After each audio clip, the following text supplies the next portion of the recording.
Mais um tema delicioso nesse projeto que eu tenho orgulho em fazer parte, o podcast Dr. Vitor Kutaiti, sempre com temas atuais, gostosos, polêmicos e que vale a pena a gente ouvir e assistir. Dr. Vitor Kutaiti, meu amigo, meu parceiro, meu médico, aquele que eu ligo e falo, Dr. Vitor, socorro! Eu estou com Vanessa Rivelli nesse projeto fantástico que a gente conduz com muito carinho, com o intuito básico de ajudar você a se sentir mais bonito. Às vezes a gente traz informação de cirurgia plástica, às vezes a gente traz informação generalizada e hoje eu trouxe um amigo, um querido, que é um cara sensacional, que vai iluminar esse podcast mais do que a Vanessa já ilumina. Ah, imagina! E Chileno Gomes, meu amigo, professor de filosofia, psicanalista e mais que isso, faixa preta de jiu-jitsu. Esse cara, ele é de todos os lados, ele fecha e é um cara fantástico que veio acrescentar aqui. Eu trouxe ele para a gente falar um pouco da beleza, para falar um pouco da importância da beleza, desse lado psicológico da beleza, porque às vezes a gente fica muito restrito ao lado externo. Total. E esquece de falar um pouco da beleza interna, desse lado interior. Chileno, muito obrigado por você ter aceito. É um prazer enorme estar aqui. Agradeço, muito agradeço, Dr. Vitor. A Vanessa. Imagina. Eu queria primeiro dar um presente. Eu não é um lapso meu, eu não sabia da Vanessa, mas eu vou mandar para ela. Lapso dele não, lapso meu que não avisei. Eu trouxe os dois livros meus. O primeiro, o meu livro, O Deus da Filosofia, prefácio do professor Clóvis de Barros Filho. Muito obrigado. O segundo livro, Histórias Importantes Demais para Ficar no Anonimato, que eu sou coordenador Olha só que legal, editorial. Dedicatório e tudo. E eu quero deixar bem claro que o meu conteúdo sobre beleza, o que eu vou falar, é puramente técnico, porque eu tenho desconhecimento total de causa, né? Capital estético não é das minhas, das minhas atribuições físicas.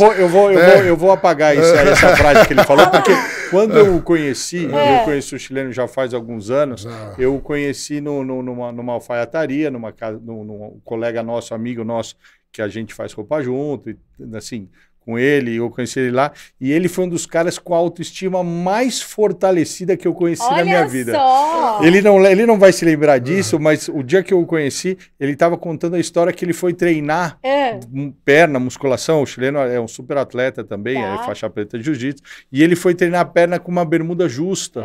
Um short de e o pessoal zoando ele e tal, e ele assim, ó, pleno, seguro, é assim que é para treinar. Treino de perna, você tem que fortalecer. Então, ele falou isso, mas é uma bobagem sem fim. Por quê? Porque ele tem uma autoestima super trabalhada, super exatamente, segura. porque eu sei quem eu sou, mas, por exemplo, eu lembro desse eu sempre treinei perna com short de lycra, porque eu já me machuquei uma vez de fazer agachamento e a bermuda caiu e travou, então eu treino com short de lycra. Só que eu treino muito, hoje em dia não mais, porque eu já tô velho, né? Eu já fui atleta, eu fui atleta de boxe, 20 anos, eu fui sparring do Shogun, do Maldonado, né? Eu fui sparring de MMA dos caras tops do mundo. Então eu luto boxe, luto jiu-jitsu. Mas eu fazia agachamento com 100 quilos de cada lado, com 200, 240, 260 quilos, 700 quilos no leg press. Então, tipo assim, os caras vinham me zoar, pô, esse shortinho de lá, que eu falava assim, vem treinar comigo. Eu falo, vem aqui, ó, se você fizer uma série comigo, você pode me zoar, beleza? Que é o que a gente fala sobre a beleza, sobre a segurança de você saber quem você é e do que você representa. Quando você tem essa segurança, a situação muda e não importa o que falem ou o que falam. Você vai estar seguro do que você é. É isso aí. Eu queria começar com uma pergunta. Vou começar com uma pergunta. Estou acostumado. A gente fala dessa beleza atual, mas o conceito de beleza é um conceito muito generalizado. Sim. Você conhece meu livro. Claro. Você sabe o meu conceito de beleza. Que acho incrível a definição que ele deu, incrível. Muito incrível. Assim, eu queria que você colaborasse com a gente nesse sentido de trazer um pouco dos pensadores, os filósofos mais tradicionais.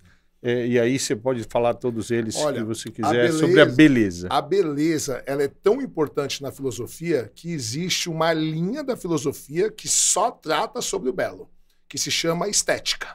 Olha só que Então, interessante. na verdade, hoje, o que a gente chama de estética é por causa da filosofia. É mesmo. É por causa da filosofia. Todas as ciências vieram da filosofia. Todas, a medicina, a botânica, a matemática, a geometria. Até porque a filosofia é a base do conhecimento. Exato. Né? Então, na verdade, o filósofo ele era o cientista da época. Né? Então, à medida que cada ciência foi ganhando especificidade, ela foi saindo da filosofia. Então, o filósofo, ele era pintor, ele era escultor, ele era astrônomo, ele era astrólogo, ele era matemático, ele era botânico, ele era médico. Então, assim, era o grande estudioso. Então, hoje, com muita dor no coração, né, a humanidade perdeu isso. Porque com o advento do cristianismo, tirou-se o dom do ser humano e jogou-se para Deus, né? Sim.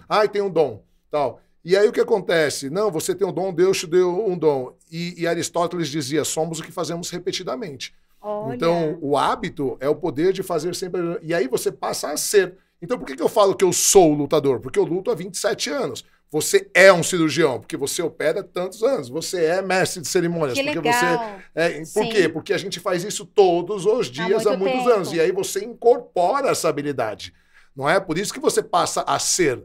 Você não está... É diferente, por exemplo, eu não tenho um podcast. Aí você me chama, por exemplo, a Vanessa Falta, você me chama para ser um co-host. Eu falo, hoje eu estou de co-hosts. Por quê? Porque eu não faço isso sempre. Eu estou ocasionalmente. A partir do momento que eu sempre faço, eu incorporo no meu ser. Então Aristóteles dizia, somos o que fazemos repetidamente. E a excelência... Eu posso falar, então, que eu sou lipo-fracionado. Eu faço isso, eu faço isso há 20 e tantos anos. Certeza. E a excelência, para os gregos, era uma disposição para a vida. Não era um dom divino. Então, era uma escolha de fazer o seu melhor. Então, eu costumo dizer que eu sou o melhor em tudo que eu faço. Né? E aí, sou arrogante. Né? Porque a gente tem esse negócio dessa falsa modéstia. A pessoa não pode falar bem de si mesma. Sim. Porque, por exemplo, você me elogia. Aí eu falo, realmente eu sou foda no que eu faço. Aí você mesmo já vira a cara. Nossa! Metidão, tá se achando. Entendeu? E aí Nietzsche, eu tenho... hoje, gente, eu vim hoje arrumado assim. Geralmente eu vinha de camiseta, mas é porque como eu vinha na presença do Vitor... Eles estão todos engomadérrimos. Então eu falei, eu vou fazer pra não passar vergonha, né? Então eu vim, né? Eu vou aceitar o elogio, porque eu gosto mesmo de andar bem vestido. Todo mundo que me conhece sabe. Sempre. Então eu não vou ter essa falsa modéstia que fala. E aí Nietzsche fala isso. Por que você não pode falar bem de você mesmo? Se você realmente é bom no que você faz. Você sabe que eu falo muito isso sobre a beleza. Assim, quando você elogia uma pessoa, nossa, como você está bonita, a maioria das pessoas não aceita esse elogio. Fala, imagina. Nada, ai, tô gorda. E sempre chama atenção para um ponto negativo. A falsa humildade. Porque olha só, se eu chegar e falar assim, nossa, como você tá feia. Eu vou reclamar. Você não sei o quê. Entende? Então essa falsa humildade que Nietzsche critica, essa hipocrisia da sociedade atual que Nietzsche critica. Ele fala, porque ele diz o seguinte, Nietzsche, o mundo é comandado pelos fracos. Ele não chama fracos, ele fala reativos. Ele fala, o mundo é comandado pelos reativos. Por quê? Pela quantidade. Porque quem tem a potência, quem é bom de verdade, quem explora todo o seu potencial, quem está preocupado em viver o máximo da sua potência, ele não tá nem aí pro outro, se o outro tal, não. Tipo, ele tá preocupado com ele mesmo, em ele ser o melhor que ele pode ser. E agora quem fica botando regra, quem fica fazendo... Eu dei um exemplo do dia num podcast, por exemplo, um exemplo que eu dei, o Schumacher, né, que é o maior piloto que a gente teve na Fórmula 1, Bom, o Senna também e tal. E aí chegou uma hora que tanto o Senna como o Schumacher estava tão desproporcional que a Liga da Fórmula 1 começou a colocar regras, tipo, o carro não pode fazer isso, o carro não pode fazer isso, para ver se equiparava. Ou seja, em vez de deixar o cara viver... O cara é foda, o máximo dele, fica tentando... A nossa sociedade faz isso, ela fica tentando, em vez de ela dar força pro fraco desenvolver, não, por quê? Porque deixar o bom crescer para servir de exemplo, exato, né? Porque as pessoas são medíocres. A massa é medíocre. E medíocre não é ruim. Medíocre no sentido de média. E isso, quando a gente fala medíocre, a gente pensa de uma forma pejorativa. Sim. Mas nunca ninguém vai te criticar por você ser medíocre. Por quê? Porque medíocre é fazer o que está na média. Sim. Certo? Então, é fazer o que todo mundo faz. Entende? Então, é engraçado porque eu tenho uma empresa de segurança hoje, eu tenho mais de 200 funcionários, e eu tenho um braço direito, e aí esses dias ele estava brigando com uma funcionária, e ela falou assim, pô, mas todo mundo faz isso. Aí ele fala, engraçado, né? Na hora de receber, vocês querem se nivelar por cima. Vocês querem comparar teu salário com o meu, porque ele é um cara assim... sensacional. Eu deixo minha empresa na mão dele... dinheiro. Hoje tem coisas que ele cuida melhor do que eu. Eu aprendi a deixar na mão dele e ele cuida melhor do que eu. E assim, só que eu remunero bem porque é um cara da minha confiança. Sim. Ele fala, engraçado, na hora de de nivelar o salário, vocês querem nivelar pelo meu. Na hora de tomar responsabilidade, vocês querem nivelar por baixo. Média, todo mundo faz só isso. Só que todo mundo faz, então eu não preciso fazer mais nada. Entende? Então é isso. Nunca ninguém vai te criticar por ser medíocre. Agora, experimenta ser excelente. Pra você ver. Isso a gente percebe muito no consultório quando... Vocês vão me dar licença, mas eu vou tirar. Por favor. Tira, lá no consultório a gente percebe muito isso quando a pessoa muda de patamar de beleza. Quando ela tem um corpo X, que é a média. Então, ela tem o pneuzinho, ela tem a barriguinha, ela tem Sim, um corpo normal. Normal, a média. Um corpo medíocre. Sim. E aí ela faz a lipo e ela estoura. Antes de fazer a lipo, ninguém falava nada. Sim. Quando faz a lipo, ela começa a ser criticada. Parece que ela chama um alvo. Tem até uma história triste e interessante. Eu fiz a lipo de uma paciente. Essa foi uma das histórias mais tristes e interessantes que passou lá na clínica. A irmã dela ia casar. Tá. E ela fez a lipo para o casamento. Para se sentir bem, a ser madrinha, altar e tal. E ela ficou... Eu já sei o que aconteceu, você nem precisa me contar. Ela ficou tão bonita. Ela não ficou brava. Ela não ficou brava, não. A irmã desconvidou-a. Ah, não. Desconvidou-a. A irmã falou, você não vai subir no meu altar. Sério? A mãe ficou puta com ela. O único que a defendeu foi o pai. O pai dela falou, brigou, a família inteira brigou. Ela ficou depressiva. Que absurdo. Porque assim, acusaram ela. E ela não tinha feito ela só fez a lipo. Sim. Obviamente, era uma moça muito bonita, que já era bonita. Ainda. E quando eu faço a lipo, eu acentuo ainda mais curvas e tal. Fizemos um enxerto no bumbum. Aquilo que você sabe que a gente faz. E ficou, assim, espetacular. Inclusive, tá marcado meu enxerto no bumbum também. Ela ajudou, ela fez dieta, ela fez toda a parte dela. E ela ficou, assim, espetacular. E a irmã, isso eu nunca tinha visto. Ela, não, porque fica bravo, fecha a cara. Você até falou que... Ela desconvidou a irmã. E não foi para o altar. Foi para o casamento. Foi para o casamento. Gente. Ela falou, você não vai no meu casamento. Que absurdo. Porque se você for no meu casamento... Você vai chamar mais atenção do que eu. E aí que a gente fala dessa potência. Quer dizer, a sociedade não está habituada... Mas você sabe que a gente faz roupa no mesmo alfaiate, né? Que inclusive hoje é o melhor alfaiate do Brasil. Ah, ele arrasa, porque eu vejo as roupas do Camargo eu só uso roupa dele tem 15 anos, né? Inclusive eu passei lá para me arrumar para vir pra cá. Eu me arrumo lá, quando eu vou para um casamento, algum lugar eu arrumo lá. E quando eu vou num casamento, eu gosto de usar terno. Tem uma diferença de terno e costume, né? O costume são 2 peças, o terno é com colete. 3. E eu gosto muito de colete. Hoje eu não usei porque estava muito calor. E eu sou muito calorento e tal, por isso até que eu tirei o blazer. Mas eu fui num casamento, e era um casamento durante o dia, e era mais à vontade e tal, né? E aí o noivo estava de costume, e eu cheguei de terno, e eu era o único de colete. E aí o noivo veio brincar comigo, ele falou... Porra, meu, você vem no meu casamento, tá mais bonito que o noivo, meu. Pô, todo mundo... A moça perguntou, você chegou? Eu já tava aqui, a moça perguntou se eu era do noivo. Entendeu? Mas é isso. Porque eu tava falando naquela hora, né? Eu costumo brincar, eu falo assim, que eu sou o melhor em tudo que eu faço. E aí as pessoas falam, nossa, que arrogante. Eu falo, não é, porque eu não tô falando do modo cristão. Não, eu tô falando do modo grego. Eu sou o melhor que eu posso ser. Sim. Eu dou o meu melhor. Entende? Então, se for para fazer mais ou menos, eu nem faço. Se você... eu posso não ser o melhor de todos, mas eu sou... Se for o melhor de todos... mas como a maioria das pessoas são medíocres, a palavra excelente, ela vem do latim excelsus. E excelsus significava, literalmente, colocar num lugar alto, num lugar de destaque. Então, quando você é excelente... E como a massa é medíocre, automaticamente você se destaca. Você está aparecendo. Entende? E aí o que acontece? Você acaba chamando a atenção, né? Positivamente e negativamente. Né? Então você tem que ter a cabeça no lugar para entender que você vai sofrer ataques. Eu vou contar um episódio, eu até ia te contar esses dias, cabe muito bem aqui. Eu sou embaixadora de uma marca de loja de imóveis. E aí eu tô lá semanalmente fazendo os comerciais para as mídias digitais e tal. E aí, cada hora eu uso uma roupa diferente para mostrar. E esses dias eu fiz com shorts, um terno bonito, feminino, bem descontraído, com shorts que não era nada abusivo, vulgar, imagina, eu nem posso. Tava elegante. E eu já fiz as pernas com o Dr. Vitor, talvez você não saiba, mas eu já fiz praticamente o corpo todo, né? Conheço o Dr. Vitor há anos. E aí veio muito comentário, de homens, claro, belas pernas, comentários... construtivos, assim, não tinha nenhuma coisa bárbara e vulgar. Mas as mulheres acharam ruim. Aí o pessoal do marketing printou e mandou para mim. Falou, Van, vamos ter que tomar um pouco mais de cuidado com as suas roupas, porque olha o que está acontecendo. E aí a dona da loja foi a primeira a me defender. Ela falou, peraí, não tá vulgar, se tivesse vulgar, eu mesma ia chamar a atenção dela.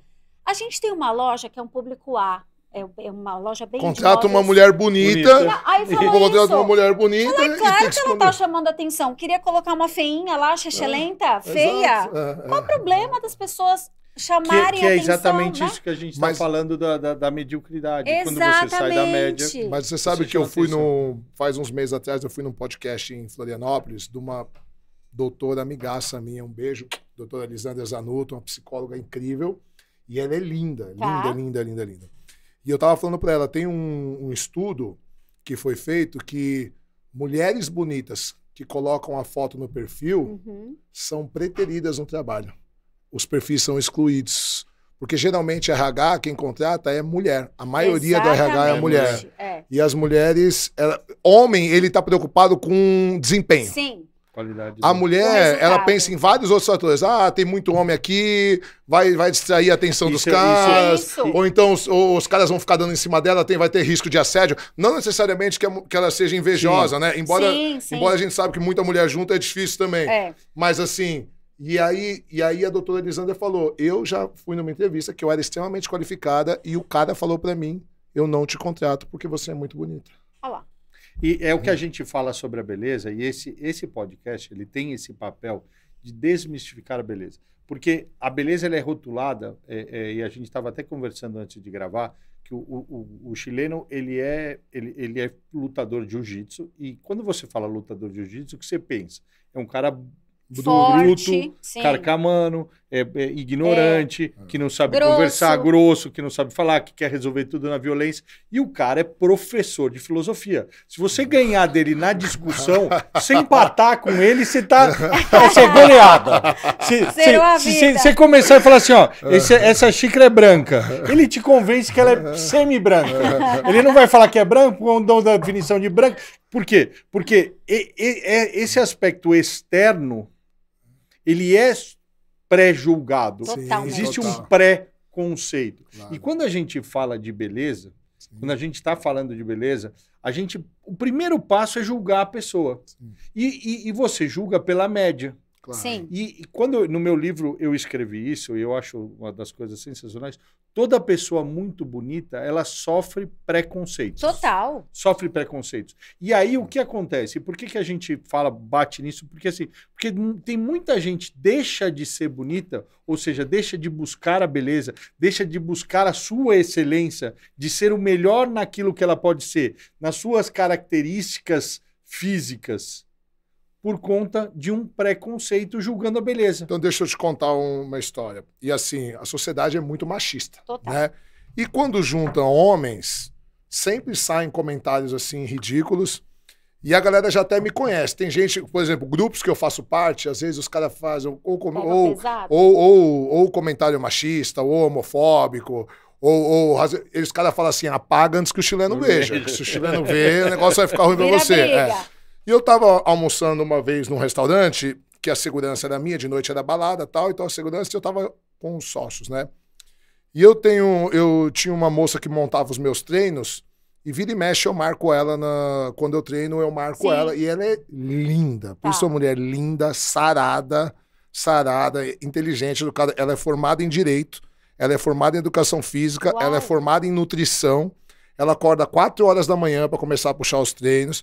Aí, às vezes, é 11 e pouco da noite, ela posta story que ela ainda tá fazendo os planos de treino dos outros e tal, não sei o quê. E agora ainda vai estar estudando para tirar a OAB. Legal. Então, você imagina. Caramba. Uma loira incrível, linda, corpaço. E aí alguém comentou, pô, e aquela personal lá sua, não sei o que e tal. Eu falei, o que tem? Pô, só deve sair com um cara milionário, né? Pô, tem que ter uma grana pra sair ali. Aí eu falei, não, pra falar bem a verdade, cara, ela é super cegada, porque ela é de Santos, eu sou de Santos, também eu conheço ela tem 2 irmãos. Aí ele falou, se morrer com o dinheiro ali, eu falei, irmão, você pode oferecer 100 mil reais que essa mulher nunca vai sair contigo. Aí o cara, duvida, esses machistas idiotas. Eu falei, irmão, olha pra essa mulher. Se ela quisesse arrumar um milionário pra bancar ela já tinha arrumado há muito tempo. Ela não precisava... Uma mulher que acorda 4 horas da manhã... Pra trabalhar. Vai até 11h30 da noite, tem 3 faculdades. Ela não se vende.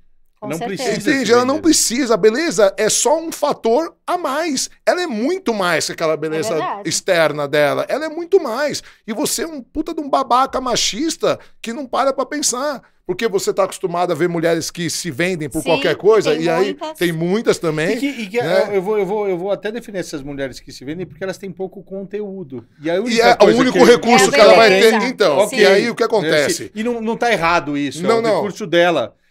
O que a gente tem que evitar é pré-julgar o resto. Então, né? O que acontece? Tem um sociólogo francês chamado Pierre Bourdieu.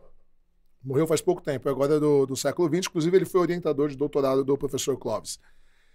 Bourdieu ele cria um conceito de capital social, capital estético, capital cultural. Então, ele diz assim, se você nasce com capital estético elevado, ou seja, você é bonito socialmente, você nasce 100 anos na frente. Né? Se você nasce com capital cultural elevado, pai, mãe, formado, pós-graduado, você tem acesso à educação, tal, você nasce mais 100 anos na frente. E se você nasce com capital social, tipo, já nasce de família rica, bem influenciada, tal, porque, por exemplo, o filho monta uma empresa, ele vai fazer negócio com quem? Com os tios, com os amigos do pai. Pô, mas é todo mundo bilionário. Então, os primeiros negócios do moleque, o moleque já ganhou 1 milhão, 2 milhões. Já estoura, entende? Então ele fala, você nasce mais 100 anos na frente. Se você nasce com os 3, você nasce 1000 anos na frente do cara, por exemplo, que nasceu na favela, que é feio esteticamente, não é aceito, que o pai e a mãe são analfabetos, que ele tem que ajudar a trabalhar desde muito cedo. E aí vem uma... O cara tem que galgar muito pra chegar. Muito mais. O outro sai 1000 anos na frente. Ele tá e aí vem uma psicóloga inglesa, que me fugiu o nome agora, Catarina alguma coisa, e ela pega esse conceito de Bourdieu e ela cria o capital erótico.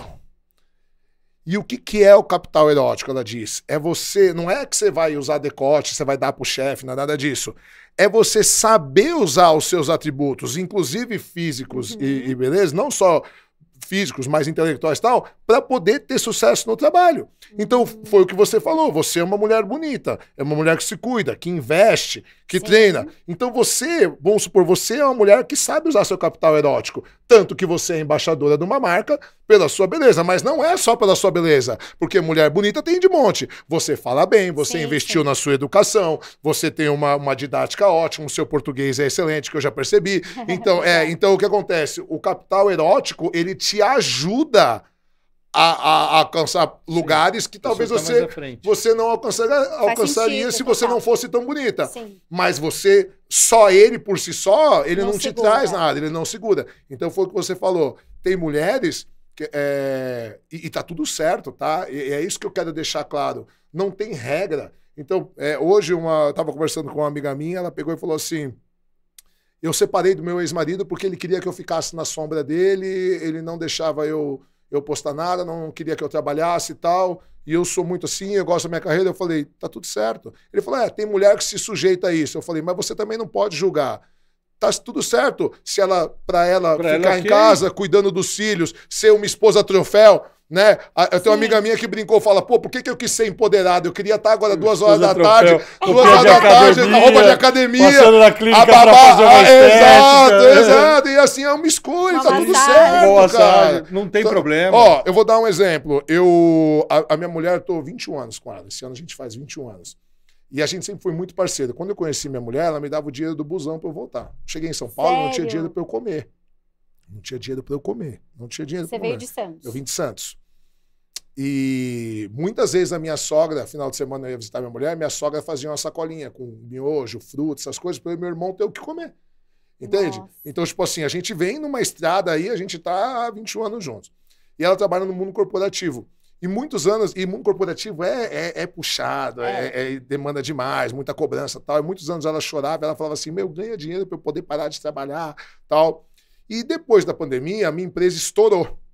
Estourou assim, eu tinha 80 funcionários antes da pandemia, depois da pandemia eu fui para mais de 200 funcionários, e aí alguns investimentos meus deram certo, tal. Então, tipo assim, economicamente eu fiquei bem tranquilo depois da pandemia, foi muito difícil, mas um tempo depois eu fiquei muito bem.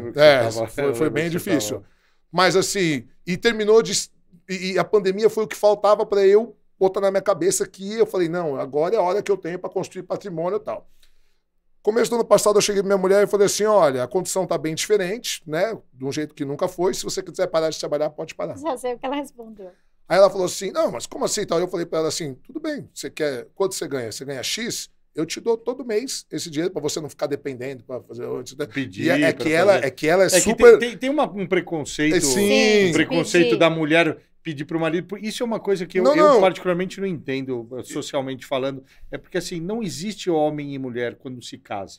Então, existe depende. Casal. Não, casal no sentido econômico. Mas mesmo assim, por exemplo, no nosso caso não. Porque a gente pensa muito diferente com o dinheiro. Então, lá em casa, o dinheiro é dela, o meu é meu. Embora eu pague as contas... Acho que é um acordo prévio. Por isso que eu falo, então assim, na época que eu não tinha... Quando eu estava melhor, eu pagava um pouco mais, ela pagava menos. Na época que eu quebrei na pandemia, ela assumiu praticamente tudo, depois eu voltei melhor. Hoje eu pago tudo e tá tranquilo. Só que a minha mulher é muito mão de vaca. Controlada é o termo que o mão de vaca usa. Sou pé no chão. Sou pé no chão. Ela é demais. Aí, não, ela fica brava comigo, mas ela é demais. Tanto que assim, eu dei um cartão adicional do meu, com um limite altíssimo, ela não usa. Gente, ela não vai, ela compra tinta de cabelo no mercado.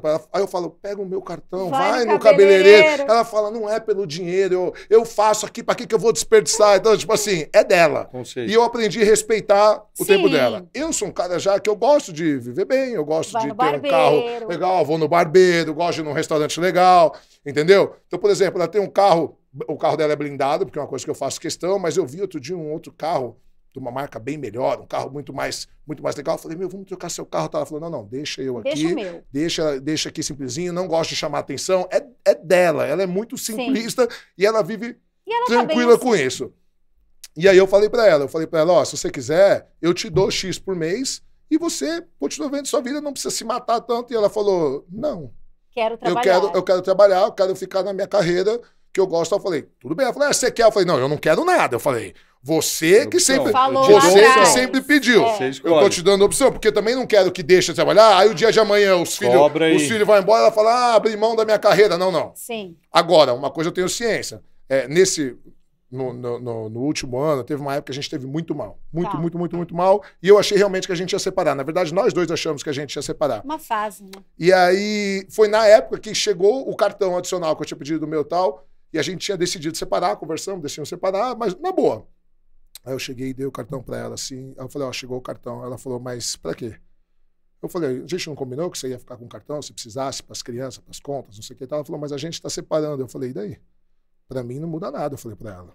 Inclusive, a minha oferta que eu fiz, que se você quiser parar de trabalhar e nunca mais trabalhar, continua de pé, a gente estando junto ou não, porque minha palavra não faz curva. Porque eu não seria quem eu sou hoje, eu não ganharia o que eu ganho hoje, se eu não tivesse você sempre junto comigo, me apoiando, me dando força e tal. Então, graças a Deus deu tudo certo, a gente está super bem, nunca estivemos tão bem, mas assim, a minha proposta foi a mesma. Agora, a gente vê muito de cara que separa da mulher e separa da família. Sim. O cara deixa de sustentar o filho, o cara quer dar R$200 de pensão. O mais comum é esse. Entende? Então, assim, eu não julgo as mulheres também que têm medo de depender do marido. Às vezes ela até gostaria, mas ela tem medo, porque ela fala... Eu vi esses dias uma reportagem, a moça falou assim, a gente separou, eu deixei de trabalhar para cuidar dos filhos, eu larguei 3 faculdades, eu comecei a fazer, depois parei, e ele falou, não, fica cuidando dos filhos e tal. E quando a gente chegou na audiência de separação, a juíza perguntou, profissão. E eu não tinha o que falar. E eu falei, dona de casa. E ele começou a falar que ele era engenheiro, tinha mestrado, tinha doutorado, tinha não sei o que e tal. E eu me vejo com 40 e poucos anos. Exato! E aí o babaca não quer, aí quer dar um mínimo de pensão. O cara não vê que... e eu falo assim, como a minha mulher sempre trabalhou fora, depois da pandemia ela começou a trabalhar home office. Aí ela fica mais presente em casa. Mas até então, sempre fui eu que cuidei dos meus filhos, porque ela tinha que sair muito cedo e chegava muito tarde. Então, se ela deu 10 banhos na vida, foi muito. Sempre eu que dei banho, eu que fiz comida, eu que levava. Até hoje, eu que levo, eu que busco. Porque a sua profissão permite que você tenha mais tempo. E eu amo estar com os meus filhos, cara. E tá tudo certo. E eu amo. Até hoje eu levo, eu busco. Por exemplo, hoje eu vim pra cá, depois tem um compromisso, falei pra ela, dá pra você buscar eles na escola hoje? Porque ela entra em reunião, a escola é pertinho. Só que a reunião dela, minha esposa trabalha no Serasa, ela trabalha com números. Cara, são 15 planilhas abertas ao mesmo tempo. Então, tipo assim, eu já falei, olha, ainda bem que, tipo, se você morrer, eu tenho uma empresa. Porque se eu dependesse de assumir seu negócio, eu morria de fome. Não, porque eu já desisti de entender o que ela faz, de verdade. Porque é um negócio absurdo. É absurdo. É um monte de gente na sala e ela pega a planilha, mexe daqui, mexe dali. O que muda numa planilha, muda no outro. E os valores são altíssimos, porque ela lida com grandes corporações. Sim. Um erro... Tá? Então, uma época eu comecei a discutir com ela, porque eu falei, pô, tá pesado pra mim, você não é capaz de buscar os meninos, porque a gente mora perto. Eu tô, às vezes, do outro lado de São Paulo, eu tenho que largar. E a gente tava com uma falta de comunicação muito grande. Até o dia que a gente começou a sentar e conversar, ela sentou e falou, ó, vem cá, deixa eu só te explicar por que eu não posso sair quando eu tô em reunião. Senta aqui comigo, fica 10 minutos aqui comigo. E ela me mostrou como era a reunião dela. E aí, o dia que eu entendi, eu falei, realmente... Não dá. Não dá pra você ir no carro fazendo reunião. É diferente das minhas reuniões. Eu ponho um fone, a minha reunião, eu não tenho que apresentar planilha, não tenho... Então, às vezes, eu ponho um fone, vou no carro buscando, os moleques entram no carro, eu faço assim pra eles que eu tô falando, e beleza. Tudo bem. A reunião dela não dá. A partir do momento que eu entendi isso, mudou meu conceito. Entende? Então, por isso que eu falo, o diálogo é importante. E aí, hoje, por exemplo, eu falei para ela, puta, hoje eu tenho... Falou duas coisas que eu acho importante que a gente perdeu hoje em dia. A primeira é o diálogo, que você mencionou. Mas a segunda coisa que você falou, que eu acho que a gente se perdeu muito hoje, é a questão da presença. Sim. Porque você teve que parar 10 minutos... Para entender. Abrir sua cabeça, esquecer as suas réguas, sim, perfeito. Esquecer a sua visão... Porque assim, isso é uma coisa... Empatia. E aí, trazendo de novo pra beleza, o ruim de trazer cara muito bom aqui é que ele foge do tema da beleza. Não, e a gente quer sobre ficar beleza, falando outras coisas. Mas de novo pra beleza, quando a gente tem cada um tem um conceito fixo, é uma régua, vamos chamar de régua. Sim. A gente pode chamar de qualquer coisa, mas vamos chamar de régua. Quando a gente para de olhar sobre a nossa régua, exato, a gente começa a ter uma visão diferente da situação e para de pré-julgar. Total. E quando a gente para de pré-julgar, a gente vive bem. E aí, trazendo para o universo da beleza, a gente tem um padrão de beleza. E no meu livro eu discuto muito isso sobre padrões de beleza. A gente acho que fez um podcast já fez um desse podcast episódio. Sobre padrões de beleza. E o padrão de beleza, ele é algo social. Sim. Ele é algo que ajuda porque ele dá um norte, mas ele machuca também. Por que ele machuca? Porque ele faz com que as pessoas queiram ser o que não são e irem contra a sua biologia. Quando a gente abre a régua, e voltando a essa questão da régua, para não ficar muito filosofia também, porque né, senão a gente vai ter que abrir um vinho aqui e tal. Opa, pega lá! E aí vai mudar a situação. Quando a gente abre a régua e a gente começa a abrir que cada pessoa tem a sua beleza, cada pessoa, e aí trazendo esse exemplo da mulher, da sua esposa, ela tem o trabalho dela, que exige o tempo dela. Se ele não parasse, se o chileno não parasse para ver aquilo como realmente é, eu não ia entender. Ia continuar brigando, ia continuar vivendo. E cobrando ela uma coisa que ela não pode entregar. Se a gente traz isso para o universo da beleza, se você se olha no espelho e se compara com algo que não é você, primeiro, se não se olha direito, então você não dá esses 10 minutos de presença. Quem sou eu? Da onde eu vim? Quem é minha mãe? Quem é meu pai? Qual a altura dele? Qual é o peso dele? Quer dizer, se você não tem esses 10 minutos de clareza e de falar, deixa eu ver direito, e depois você não abre a sua régua para ver o seu padrão, eu sempre falo isso. Perdido. Eu fui muito obeso quando novo, né? Eu, com 12 anos, eu comprava roupa em loja de adulto para gordo. Aqui em São Paulo, eu tinha uma loja que chamava Eduardo's, lá no centro. Eu tinha 117 quilos com 12 para 13 anos. Caramba. O meu irmão, com 12 anos, tinha 125. Eu perdi quase 50 quilos com 15 para 16 anos. Só que eu perdi errado. Então, eu fiquei com 70 quilos, fiquei parecendo um aidético chupado assim, e aí eu comecei a treinar musculação e boxe, que eu queria ficar forte e tal.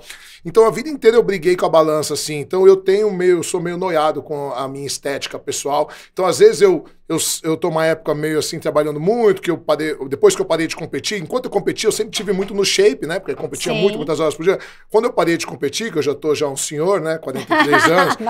não dá mais pra competir com os moleques de 20. Não dá, mas pô, são 27 anos. Eu vou negar porque eu me sinto assim também. Mas são 27 anos de treino. Hoje você... Ó, vou te dar um exemplo. Tá. Outro dia há um tempo atrás, eu tava na academia e eu tava treinando bem. E aí eu fiz musculação, uma hora forte, musculação. Com de lycra? Não, eu tava treinando costas e bíceps. Aí eu fiz musculação, aí fui pro jiu-jitsu. Aí fiz uma hora e meia de jiu-jitsu. Só pra treinar glúteo. Exato.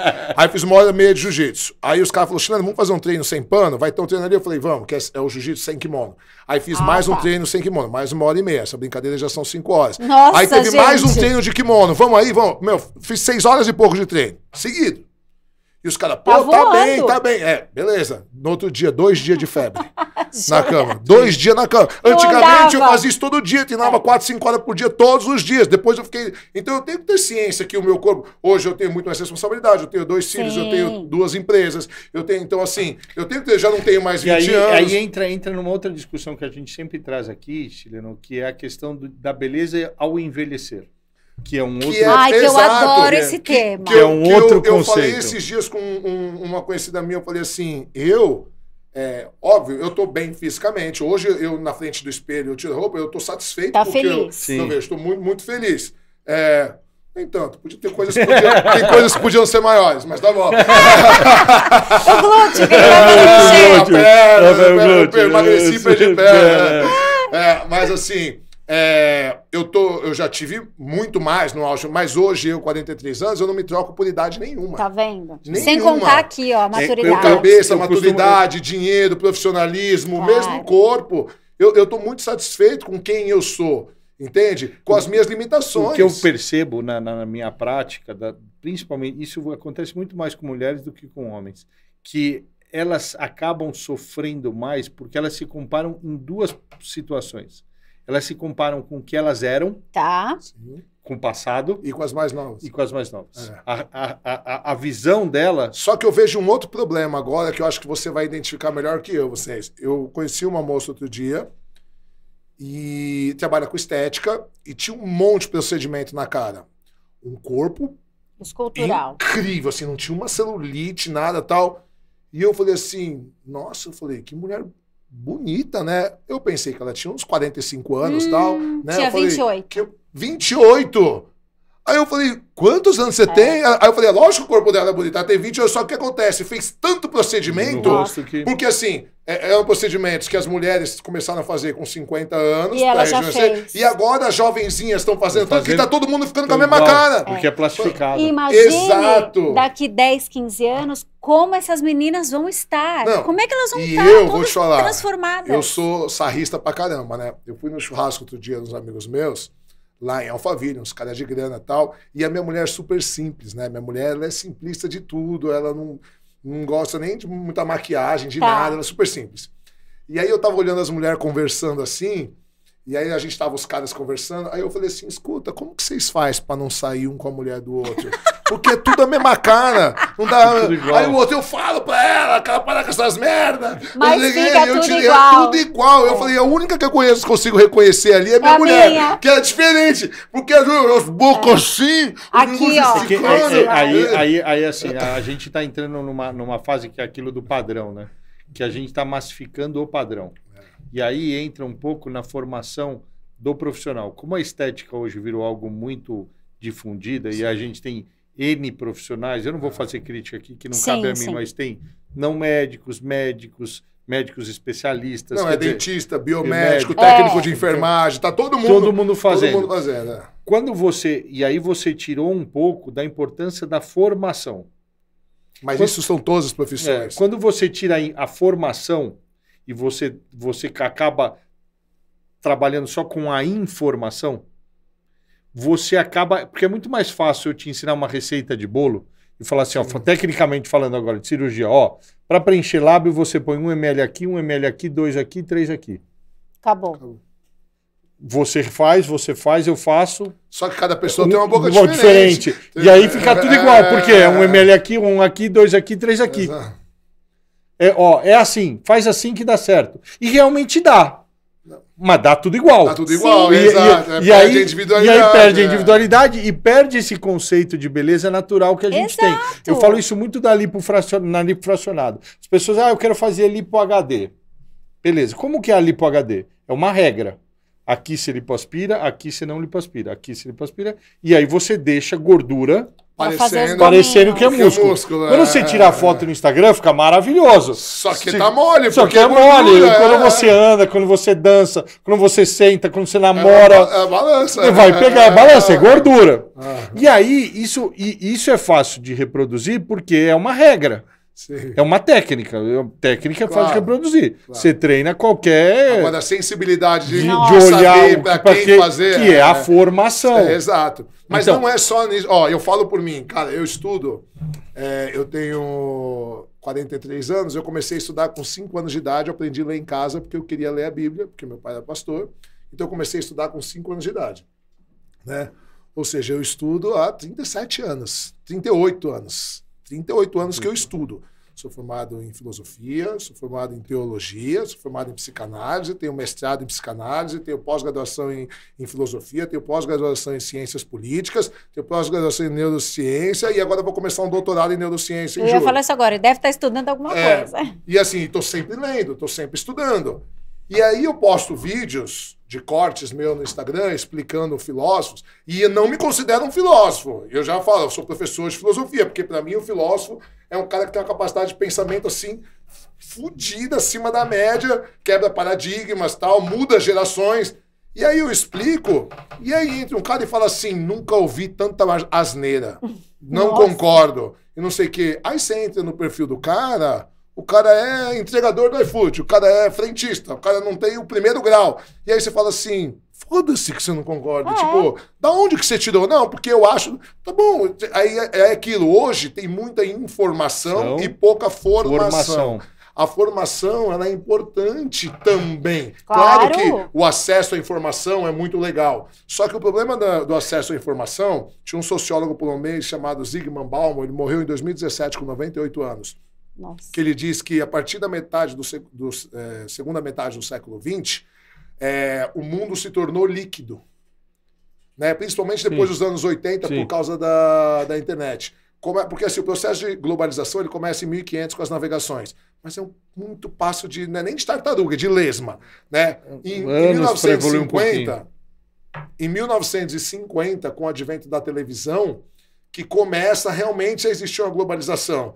E aí começa a se vender para o mundo padrão americano. E aí entra na roupa, o prêt-à-porter, que são as roupas prontas, né? E aí cai em desuso a alfaiataria, né? Que são as roupas prontas. Aí vem aí a gente já passou pela segunda, terceira revolução industrial no século XIX. Então começa a massificar o mundo inteiro querer comprar o padrão de vida americano, que é da onde veio a TV. Em 1980, com a internet, existe uma turbinização do processo de globalização. É um nitro, não é nem um turbo, é um nitro. Porque a internet conectou de um jeito... Porque antigamente tinha uma catástrofe no Japão, você ia ficar sabendo 2, 3 dias depois, ou uma semana depois. Você sabia por rádio, mas ainda assim era pouco. E não impactava nada. Que hoje não, acontece uma coisa lá, a bolsa quebra aqui, na hora, dá influência no dólar aqui, e não sei o que. E aí o agronegócio quebra, não sei o que. E aí a dona Maria que tá lá fazendo a pamonha dela dançou porque o milho subiu de preço. Exato, do dia pra noite. Do dia pra noite. Então o que acontece? O Bourdieu não, a Zygmunt Bauman diz o seguinte, que até metade do século XX o mundo era sólido. Então você entrava num emprego como estagiário, como aprendiz, com 12, 13 anos, 14 como office boy, e você se aposentava com 60, 70 anos. Ficava 20, 30, 40 anos no mesmo emprego. Você conhecia uma menina na escola, começava a namorar, casava, ficava 30, 40, 50, 60 anos casado. Os seus amigos eram amigos da vida inteira. Até os eletrodomésticos, o carro, você não trocava de carro todo ano. Verdade. As coisas eram feitas para durar. A partir da segunda metade do século XX, o mundo começou a ficar líquido. Ele é volátil, as pessoas já casam pensando em separar. Ela fala assim, não, eu vou casar, se não der certo, a gente separa, entendeu? E tá tudo certo, e as amizades são... Só que, em compensação, elas ficaram rasas. Então, por que hoje o jovem ele é muito mais inseguro? Né? Porque ele não tem limite. E o limite, o não que dá segurança pro jovem. Né? Então, o que acontece? quando a gente fala de beleza, né? Quando a gente fala de beleza e a gente não tem uma pessoa que... Porque quem dá autoestima é a mãe. Isso é muito importante a gente falar. Qual que é o problema? O problema é que até os anos 80, 4% das crianças vinham de lares separados. 4%? 4%. Hoje muito são mais. 40%. É muito 4% era nada, metade, agora sim. Metade. Então o que acontece? E infelizmente, porque tem pais que separam e o pai continua presente na vida da criança, tá? Que nem tem vários amigos meus que falam, pô, tem um amigo meu que tá desolado, que ele sempre foi um puta pai, a mulher que ele separou e tal, só que a mulher teve uma oportunidade de emprego em Londres, pegou os filhos e foi embora. E o cara tá aqui sofrendo absurdo, porque ele falou, eu não tenho dinheiro pra ir todo mês pra Londres. Ele falou, minha vontade é ir cada 15 dias pra continuar vendo meus filhos, só que ele falou, não tenho essa grana. E tem pais realmente, então hoje a gente tem que falar de famílias, vários tipos de famílias, né? Então famílias homoafetivas, que tem 2 mães, famílias que tem 2 pais, sim. Mais de 5 milhões de crianças no Brasil que tem sequer o nome do pai sim. No RG, então de mães solos, né? E qual que é o problema? A mãe não consegue ser pai e mãe. Por mais que fale assim, não, eu fui pai e mãe, não dá. Não dá. Sempre tem que ter uma figura masculina e uma figura feminina que o inconsciente eu vou contribuir com uma coisa assim, porque apesar da sociedade ter mudado, o ser humano biologicamente é o mesmo há 30 mil anos. Sim. É a mesma biologia. Sim. Por que precisa do pai, precisa da mãe? Porque biologicamente a sociedade mudou. O que difere o ser humano do animal? Antigamente a gente achava que era inteligência. Sim, e a gente já descobriu que tem animais que, em alguns casos, são mais inteligentes que o ser humano. Sim. Só para vocês terem uma ideia, a média de QI do brasileiro é 83. Tem macaco que tem 90. No exército dos Estados Unidos, você não entra nem no quartel com menos de 87 de QI. Você é considerado um perigo para você e para outras pessoas. Você não varre nem o chão. Abaixo de 87 para a OMS, você é considerado limítrofe. Caramba, nunca tinha ouvido esses dados. Então, o que acontece? Claro que a subnutrição conta muito, sim. A falta de estímulo na infância conta muito. Então, a gente está falando aí, o Brasil é muito grande, então tem regiões que não tem o que comer, não tem proteína, não tem nada. Então, tipo assim, não desenvolve, o corpo não desenvolve, não tem nutriente suficiente. Se você tirar a classe C e D e tal, não que não tenha pessoas inteligentes da classe C e D, sim. Pelo amor de Darwin. Tem incríveis. Mas se você deixar a classe média e classe A média do brasileiro é 100, que é a mesma média, do mundo, certo? Quando você estimula a criança, e aí a mãe tem um papel, tem essa função, né? Vamos simplificar, tá? Teoria psicanalítica, século XIX, família padrão, só para ficar mais fácil. Pai, mãe. Tá? Pai, mãe e filhos. Tá, só para ficar mais fácil para entender. Eu sei que tem famílias que tem só mãe, famílias que tem 2 mães, família que tem só o pai, 2 pais. Existem vários tipos de família. Vamos para simplificar, porque não dá para a gente falar de todas. Tá. Funções não podem ser trocadas. Papéis podem ser trocados. Então, por exemplo, trocar fralda, dar banho, levar na escola, fazer comida. Não, isso é papel. Ah, tá, papel. Papel pode ser trocado. Então, por exemplo, em casa sempre fui eu que fiz. Você falou. Sempre fui eu. Eu ia pro tatame com os meus filhos. Eu trocava a fralda. Os caras falavam, chileno, eu acho que teu filho... Aí eu ia lá no tatame, trocava a fralda deles, voltava a treinar. Meus filhos sempre me acompanharam. Eu ia fazer sparring de boxe. Os moleques ficavam no octógono, assim, ó, no canto, brincando. Então, assim, sempre... Agora, função não dá pra ser trocada. Então, qual é a função da mãe? Da autoestima. Amor, quem que é a linda? Ai, quem que é a princesinha da mamãe? Olha que coisa mais linda. Quem que é mais inteligente? Olha, esse carinho, esse amor de fogo é a mãe que dá, que vai criar autoestima. Que é o que a gente observa no contrário quando a mãe critica muito. Então, já vamos chegar lá. A gente já falou sobre isso aqui. Porque eu tô lançando mês que vem um curso sobre narcisismo e um dos módulos é mãe narcisista. Mãe narcisista. Porque a mãe que destrói a autoestima da pessoa. Você é gorda, e aí você vira, e aí vira um adulto dependente emocional. Sim. Sempre precisando de autoafirmação pelo olhar do outro. E qual que é a função do pai? A função do pai é dar força para encarar o mundo. Sim. Entende? Então, por exemplo, meu filho, quando eu tinha 3 anos, o mais novo, o mais velho tirou as rodinhas da bicicleta com 5,5. O mais novo com 3. Falou assim, pai, tira as rodinhas. Falei, filho, tira as rodinhas, pai. Bora. Aí eu peguei e tirei uma. Ele falou, tira as 2. Aí eu tirei e falei, beleza, então tá bom. Você quer? Então vai cair, vai levantar. Aí ele deu 3, 4 pedaladas e pá, se esborrachou no chão. Aí tava a avó e a mãe. Eu fiz, segura aí. Falei, levanta e continua. Ele levantou, engoliu o choro, subiu na bicicleta, nunca mais caiu, cara. Ele caiu agora outro dia que ele tava. Eu cheguei na rua, ele tava em pé, com o pé no guidão, outro ele tem 7 anos. Aí caiu, se esborrachou. Você sabe que minha filha tá fazendo hipismo, né? Puta, o pai fica, a mãe desespera, o pai segura pra não desesperar, mas na frente não desespera. Aí a minha mulher, ela vai competir em São José do Rio Preto. Aí eu falei, vamos só a gente, a sua mãe não vai, vou eu e você, não sei o quê. Daí minha mulher, não, de jeito nenhum, eu preciso ir, porque eu preciso, não sei o quê. Daí a Carol meio assim, né, sem saber o que falar. Aí, porque se eu deixar seu pai ir, ele vai falar pra você assim, pega esse guarda-chuva e pula do 3º andar que vai segurar. Eu falei assim, se o guarda-chuva for forte, ela tem que pular mesmo. Mas é a função do pai. É a função do pai. E a função da mãe é exatamente o contrário. Exatamente o contrário. Não, eu vou cuidar, eu vou fazer e tudo mais.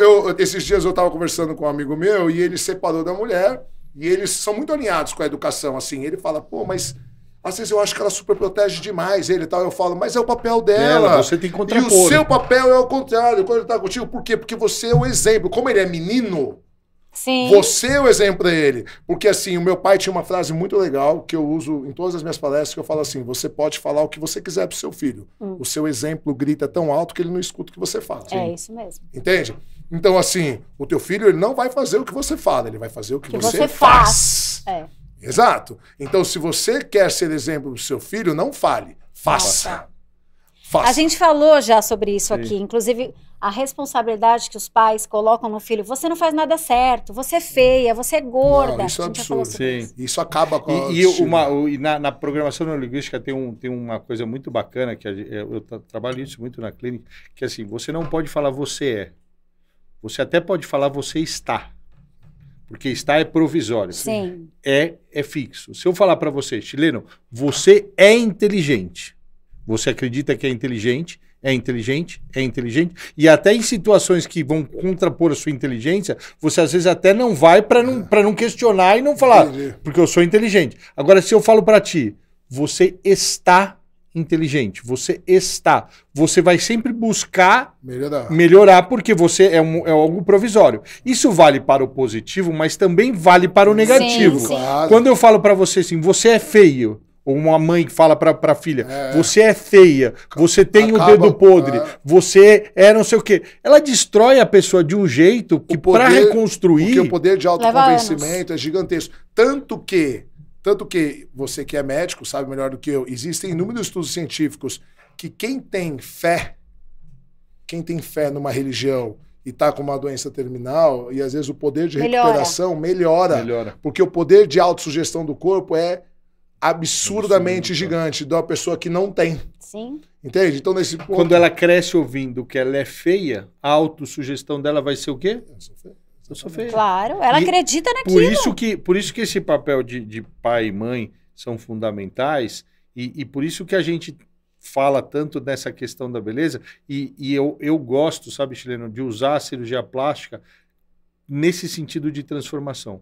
Porque como ela é uma transformação até dolorosa... Mas existe um auto-engano também, né? Porque, por exemplo, eu conheço gente que a mulher fala assim, ela tá com 50 anos, ela fala assim, não, eu estou acima do peso, eu tô com 88, mas o meu peso é 52. Nossa. Porque quando eu tinha 16 anos, eu falo, não, você não tá gorda, você é gorda. E aí, entende? Aí que a gente entra... E aí a pessoa fica num auto-engano, não, meu peso é 52, Caramba. é que eu tô com 88. Não. O seu peso é 88. Enquanto você não tiver ciência disso, porque você precisa ter consciência do problema para resolver. Um discípulo de Freud, chamado Jung, ele dizia o seguinte, enquanto você não tornar consciente o que te faz mal, o inconsciente regerá a sua vida e você chamará de destino. Sim. Então, qual é o nosso trabalho na terapia enquanto psicanalista, enquanto psicólogo? É exatamente o que a terapia faz, né? O psicoterapeuta, ele ajuda você a tirar do inconsciente o que está te fazendo mal, para você elaborar aquilo, ressignificar, e aí você consegue resolver, mudar. Isso eu acho que é nisso que eu estava falando da cirurgia plástica,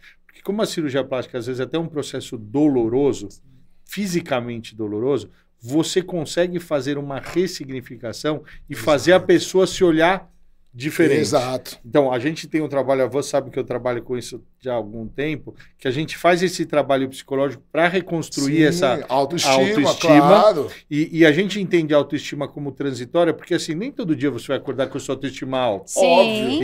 E autoestima tem uma pegadinha, a gente já fez até um podcast sobre isso, né, Ivan? Que auto não é auto com L. É auto com U. Sim. Claro. É auto de pessoal. De si mesmo, de estimar a si mesmo. De estimar a si mesmo, de cuidar de si. Sim, sim. E quando a gente fala autoestima, o nosso cérebro não desassocia o alto de elevado. E não é elevado. Não é, você pode ter uma autoestima baixa, claro. Perfeito. E assim, a sua autoestima ela pode ser baixa e pode ser alta. E pode estar então, um dia mais baixo, um dia mais alto. Claro, o que vai diferenciar é o tempo que você fica. Quem tem uma autoestima, e aí a gente usa esse termo, uma autoestima resolvida, exato, ele fica pouco tempo na autoestima baixa. Porque ele sabe das qualidades dele, Sim. ele sabe das virtudes dele, ele sabe o potencial dele, claro, e aí ele fala, opa, peraí, eu tô gordo. Exato. Eu vou segurar a boca 1 mês, 2 meses, vou fazer isso aqui, volto e sair fora. Exato. Ok, quem tem a autoestima mal resolvida, ele está gordo e ele difícil. cada vez ele vai ficando mais. Assim, a vida inteira eu briguei com a balança, então eu tenho uma técnica. Eu tenho uma calça... que é o parâmetro. Que é o parâmetro. Sabia. Que é uma calça velha, ganha uns pedaços. A hora que não serve... Quando eu chego naquela calça, eu tenho que baixar de peso. Faz tempo que aí minha mulher fala, compra uma calça nova. Eu falo, não, se você engorda e começa a comprar roupa nova... Nunca mais fudeu, volta. nunca mais você baixa. Então, tipo... Você tem um padrão. Tanto que ano passado, o começo do ano passado, eu tive vários problemas, estava sem treinar, não sei o quê, mas eu cheguei a bater 121 quilos. Tava treinando musculação muito, tava muito forte, mas descambei na alimentação, tá? Hoje eu tô com 97. Entendeu? Todo o meu guarda-roupa voltou a servir. Todo o meu guarda-roupa. Você fica até para lutar ficou melhor. Ficou mais fácil e tal. Mas assim, às vezes a pessoa, o auto-engano, né, que estagna a pessoa. Mas aí o auto-engano vem do que a gente também trabalha. Da baixa autoestima. Da baixa autoestima e do autoconhecimento. O auto-engano, ele tá muito baseado no que a pessoa sabe de si. E aí ela tem a autoestima baixa. Ela tem um conceito pessoal mal trabalhado, por isso que é importante a terapia. Mas sabe qual é o problema? E aí ela sai... E aí ela sai da realidade. Ela está fora da realidade. E o estar fora da realidade é muito perigoso. Então, mas o problema é que estar fora da realidade é o normal. É uma defesa? Tem um filósofo do século XVI chamado Blaise Pascal, e Pascal diz o seguinte, o presente agride. O único tempo possível de você ficar triste é o presente. O único tempo possível de você sofrer é o presente. Passado já você não foi. pode sofrer amanhã. Pode sofrer amanhã? Pode, mas amanhã vai ser hoje. A hora que você sofrer amanhã já vai ser o presente. Sim. O passado já não existe mais, deixou de ser. Você pode sofrer por coisas que aconteceram no passado, mas você sofre hoje. Então Pascal diz o seguinte, é perfeitamente normal que passemos a vida vivendo os tempos que não são os nossos. E quais são os tempos que não são os nossos? Ontem ou amanhã. Ontem ou amanhã. Quando a gente é jovem, igual as meninas ali, né, que a gente tem muito futuro, a gente passa a vida pensando, porque quando eu me formar, quando eu ganhar tanto, quando eu comprar uma casa, quando eu tiver filho, quando eu casar, quando eu fizer isso, você fica vivendo no futuro. Aí quando a gente vai ficando, nós dois, né, que ela é jovenzinha ainda também. Mas quando a gente vai ter... começa a olhar pra trás. A gente vai tendo menos futuro. Quando eu comecei a lutar, quando eu comecei na faculdade, na minha primeira cirurgia. Aí você começa a viver até, naquela época que era boa. É porra nenhuma, a mesma merda. É pior. Eu não me trocar mais nunca. Eu queria voltar a ter 20 anos. Nunca. Nem eu. Tava todo fudido. Não tinha, não sabia de nada da vida. Não tinha conteúdo. Não tinha nada. Não tinha nem dinheiro pra comer, velho. Por isso que a gente fala que isso. Eu falei ontem pra uma paciente isso. Então, mas é cômodo você ficar. Só pra eu terminar, desculpa. E aí o que acontece? O processo de autoconhecimento, as pessoas acham que o processo de autoconhecimento é fazer yoga em cima de uma montanha, né, no pôr do sol, comendo um biscoito vegano. Cara, não tem nada a ver, ao contrário, o autoconhecimento ele é doloroso.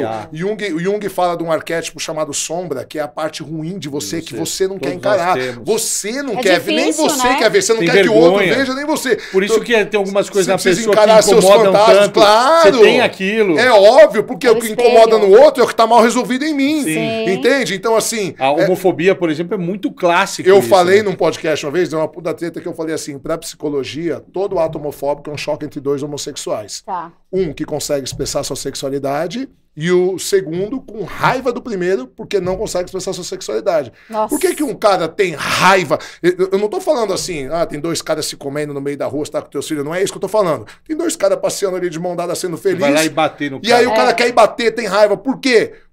E às vezes o cara nem sabe, porque o inconsciente reprime, né? Por que eu tenho essa raiva inconsciente? Porque eu não tô mal resolvido com a minha sexualidade, e aí eu vejo 2 caras bem resolvidos sendo felizes, e aí me dá raiva. Entende? Por quê? É a mesma coisa do cara que tá ficando calvo, né? Eu fui aluno do Clóvis, fui aluno do Karnal, fui aluno do Pondé, e o Karnal falava isso. O Karnal falava assim, eu fecho o cara no trânsito, aí o cara me xinga, aí o cara fala careca, e o Karnal é careca, né? Ele fala, eu tenho 2 opções, ou eu sou careca e não fico bravo, ou eu não sou careca e não fico bravo. Agora, se eu tô ficando careca e eu tô mal resolvido com a minha calvície... Nossa, careca meu cu! Entende? Porque só me incomoda no outro que tá mal resolvido em mim. Sim. E isso pra mim foi um exercício. Quando eu comecei a atender, comecei a perceber isso, porque a gente fala pros outros e às vezes é difícil aplicar em si mesmo, né? E aí, quando eu comecei a aplicar isso em mim mesmo, às vezes minha mulher me falava umas coisas e eu tinha uma ação reativa, assim, de falar, não, você tá louco! Então, eu comecei a entender. Quando eu fico bravo, eu falo, opa, peraí. Alguma coisa que ela falou aqui, aí, tem uma ferida aberta. Tem alguma coisa aqui. E aí eu vou refletir, entende? Porque ela fala, só pra... Vou te dar um exemplo. Na pandemia, eu comecei a fazer live de filosofia todo dia. E eu tenho muito problema de alcoolismo na minha família. Muito. Meu pai foi alcoólatra, meus avós alcoólatras. Tenho outros membros da minha família que têm problema de alcoolismo muito forte e tal. E eu nunca bebi. Eu comecei a beber com 32 anos. Primeira gota de álcool que eu tomei socialmente. Eu tomo um vinhozinho de vez em quando. Eu fico meses sem beber e tal. Na pandemia, eu comecei a fazer live de filosofia todo dia.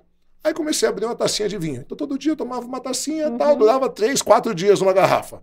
Daqui a pouco, 2 tacinhas. Começou meia garrafa por dia e tal. Daqui a pouco eu tava tomando uma garrafa por dia. E minha mulher começou, cuidado, não enche o saco, comecei a ficar bravo e tal. Aí um dia eu tava preparando para abrir uma live, eu tava abrindo a garrafa de vinho, ela veio, inteligente, mulher inteligente que ela é, ela não falou a mesma coisa que ela falava sempre, porque eu já ia brigar reativo, né? Ia ficar reativo. Ela falou assim, só não esquece do seu vô, dos seus 2 avós, do seu pai, do pessoal da sua família, tá? Só isso. Faz o que você quiser. Eu tô indo deitar. Na mesma hora que eu botei o abridor, eu fechei a garrafa. Valeu, eu falei, obrigado. É isso. Aí ela tocou no ponto sério. Eu falei, cara, porque eu sei que o alcoolismo é 52% genético. Então, assim, a chance, eu tenho alcoolismo dos 2 lados da família. Os vícios de uma maneira geral. Sim. Não, porque o vício é o mesmo mecanismo cerebral. Então, tanto vício com álcool, com droga, com prostituição. A adicção. Todos eles têm uma tendência genética. Eu tenho um transtorno de personalidade que chama transtorno de personalidade obsessivo compulsivo.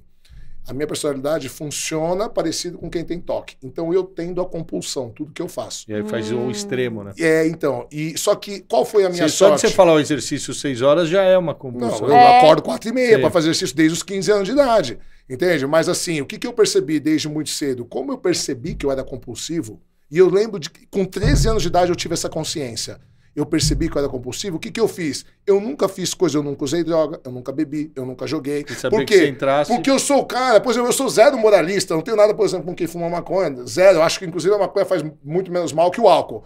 Mas eu sou o cara, por exemplo, que se eu fumar um baseado e eu gostar, eu vou ficar 24 horas querendo fumar. Então, tipo, eu não começo. Sim. Entende? Então, assim, o que me ajudou nessa questão foi a minha intelectualidade, eu perceber e o meu autoconhecimento. Então, o que eu fiz? Eu fiz o que a psicanálise chama de sublimar.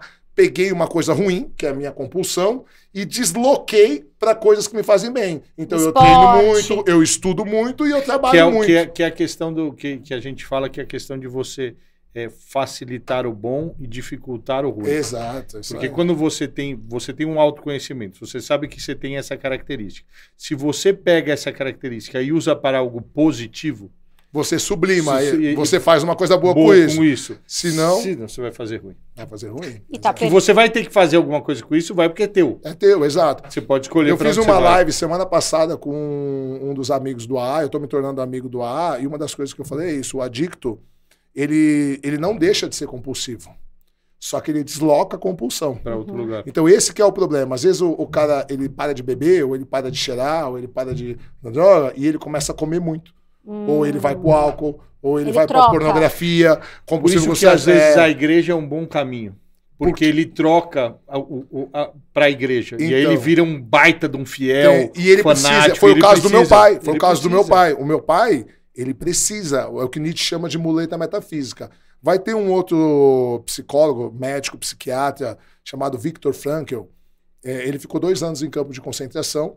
E no campo de concentração, porque até então existiam 2 grandes escolas na psicologia, que era a escola de Freud, vontade de libido, diz que você se movimenta por vontade de prazer, satisfazer prazer. Libido para Freud é prazer, qualquer um, não só o sexual. É que o sexual é o máximo da expressão do prazer. E a escola de Robert Adler, que dizia que nós nos movimentamos por vontade de poder, de dominar, certo? Quando o Viktor Frankl chega no campo de concentração e tiram tudo deles, inclusive o nome, eles tatuavam um número, e eles ficavam cadavéricos, porque eles tomavam uma sopa rala 2 vezes por dia, e ele percebe que a vontade de libido de Freud desaparece. Mas a vontade de poder de Adler também desaparece. E aí o índice de suicídio dos que ficavam por trabalhos forçados era muito grande, que eles chamavam de ir pro fio. Eles iam no fio e pegavam a cerca elétrica. Ele percebe que dos prisioneiros que conseguiam manter a sanidade, o que eles tinham em comum é que eles tinham um propósito na vida. Quando eu sair daqui, eu vou reencontrar minha família. Quando eu sair daqui, eu vou virar bailarina. Quando eu sair daqui, eu vou escrever um artigo científico. E aí ele desenvolve uma linha nova da terapia chamada logoterapia. Logos do grego, entre outras traduções, pode ser sentido ou propósito. E aí ele tem uma frase famosa que ele diz: achei o propósito da minha vida, ajudando outros a achar o propósito da sua. E toda a logoterapia é baseada na frase desse cara aqui, Nietzsche. Ele tem uma frase que ele diz assim: quando se tem um porquê, pode-se suportar quase qualquer como. Faz sentido. Então, quando você tem um porquê na vida, objetivo, e aí ele fica conhecido, Viktor Frankl, como o psicólogo das religiões, embora ele fosse ateu. Né? Mas por quê? Porque ele defende isso. Às vezes, a religião, por exemplo, o cara fala assim: ah, mas o pastor tá roubando. Outro dia, uma amiga minha tava revoltada, porque ela falou assim: o pastor da igreja da minha amiga tá roubando, ela sabe disso e ela continua a dar os 10%. Eu falo, mas se ela dá os 10% para Deus. Não é pro cara. Não é pro cara, ela precisa daquilo. Porque para ela, o que ela pensa na cabeça dela? Eu tô dando para Deus. Se o cara tá roubando ou não, aí ele que se acerte com Deus. Entende? Mas fazendo. Exato. É melhor do que ela gastar. Ela gastaria muito mais no bar. Antigamente ela usava droga, ela estava no bar. Então ela precisa desse logos, desse propósito, desse sentido na vida. Né? E como que você acha o seu sentido na vida? Porque a palavra sentido tem 2 sentidos. Primeiro, o sentido de direção. Né? Então, vamos supor, se estamos todos indo num ônibus para o Rio de Janeiro, estamos sentido Rio de Janeiro, certo? Então, qual é o sentido universal da vida? A morte. Porque a gente tá caminhando para todos estamos caminhando inexoravelmente para a morte. E eu tinha uma professora de filosofia que ela falava que a cada dia nós estávamos mais perto. Menos um, É assim, é mais um dia. Não, menos um dia. Eu falo isso na academia, o pessoal fala, como você é pessimista? Eu falo, não, sou realista. Sou realista, é menos um dia. Agora, a palavra sentido tem um segundo sentido, que é um sentido de propósito, do que me faz sentir. E esse sentido de sentir, ele é único e pessoal. E como você descobre qual é o seu sentido da vida? E aí, Sócrates falava, conhece-te a ti mesmo. Sim. Certo? E os estoicos, é uma linha da filosofia, eles tinham uma dica para você conhecer-se a si mesmo. Ele dizia assim, ache algo pelo qual morreria, que é a mesma razão pelo qual você tem de viver. De novo, ache algo pelo qual você esteja disposto a morrer, que é a mesma razão que você tem pela qual viver. Olha que jeito bom de terminar esse podcast. Esse podcast era pra falar de beleza, foi beleza porra nenhuma, mas tá valendo. Já foi positivo, então tá bom. A gente aprende. Chilene, fala de novo essa frase, por favor, pra gente terminar, porque a gente já estourou o tempo e tudo mais. Por favor. Olha essa frase. Essa frase vai fechar o podcast, essa frase vai ser a essência. E tomara que você absorva essa frase, você que assistiu, que você ficou esse tempo todo participando da nossa conversa aí como ouvinte, tomara que você use essa frase para ti, para o resto da vida. Por favor, Chilene. Eu vou usar as 2 últimas frases. Primeiro, Nietzsche diz, quando você tem um porquê, você pode suportar quase qualquer como. Ou seja, quando você tem um sentido na vida, você pode suportar quase... E como você acha sentido na vida? Os estoicos diziam, Ache algo pelo qual morreria, que é a mesma razão pela qual viver. Caramba! Nota 10. Valeu. Obrigada. Chileno, muito obrigado. Gente, eu que agradeço. Desculpa que a gente foi para outros papos. Você sabe, eu não falei isso pra ti, eu tinha certeza que isso ia acontecer. Porque o cara é uma enciclopédia e é impossível deixar ele num tema só, ele vai. Mas foi muito legal. Sempre. E assim, o que eu acho que vale a pena, porque o nosso podcast não tem só a função de falar de beleza. Ele tem a função de fazer você se sentir melhor. E é gostoso, é um papo descontraído. Quando você tem alguns conceitos filosóficos sobre a vida, você fica melhor. E se você se autoconhecer, se você tiver ciência de quem você vai se sentir belo dentro das suas limitações. Claro. Das suas, volta para o conceito da energia da beleza. O que é energia da beleza? É aquilo que, ao nos depararmos, nos causa bem-estar. Sim. Ponto. Esse é o conceito de beleza. Perfeito. Quando você tem uma pessoa perto de ti que tem que é bem resolvida, ela é segura, ela vai fazer o quê? Vai fazer você se sentir bem. Vou te dar um exemplo. Meu pai é chileno, então eu tenho uma criação diferente, por isso que meu apelido é chileno. E eu sempre cumprimentei os outros com um beijo no rosto. Hoje é mais comum um homem, mas quando eu cheguei em São Paulo há 25 anos atrás, eu cumprimentava com um beijo no rosto, os caras falavam, eu falava, cara, eu sou tão seguro da minha sexualidade que não é dar um beijo no rosto de um cara que vai me dar vontade de transar com o cara. Ai, meu Deus, agora me deviar. E agora? Porque é a segurança, entende? Eu sou muito seguro. É o autoconhecimento. E isso não pode ter nada mais belo do que uma pessoa que se conhece. Gente, que delícia de papo! Boa, obrigado. Precisamos de mais Chileno, eu que agradeço. Muito obrigado pelo livro, obrigado pela presença. Acho que eu vou ter que convidar ele mais vezes. Eu acho. Vai ser um prazer, quantas vezes quiser. Obrigada, adoramos. Valeu. Até breve. Gostou? Compartilha, curte. A gente vai continuar falando sobre isso, sobre como você pode se sentir melhor e como isso vai fazer bem para ti. E pensa na frase que a gente terminou aqui. Obrigado, valeu. Beijo.